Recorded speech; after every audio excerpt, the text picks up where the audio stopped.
In this video, I'm going to show you really quick how to make a YouTube end screen. So to start, you're going to want to go to your YouTube Studio page, go into the content section, choose any one of your videos, and then hit the little pen icon that says details. And on the right hand side, you'll see end screen. Click on that. It'll bring you to this viewer right here. These two windows you can position however you want.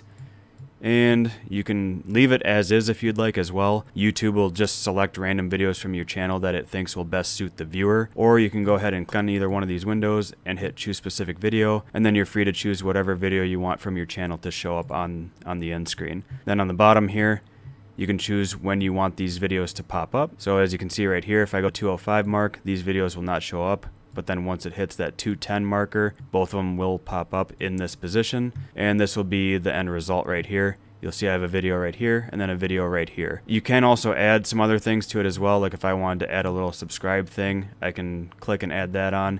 As you'll see, it is red. That means it's actually overlapping something, so you're gonna have to position this shit elsewhere in order for this to work. And then you'll see it goes back to blue. That means it's ready to go, and add whatever time you want that to pop in as well. But anyways, yeah, that's really about it. I figured I'd just make this video really quick instead of having you watch a fucking 20-hour tutorial on how to do this shit. I just want to get right to the point, show you how to do it. This is how you do it, and that's about it. Take it easy, guys.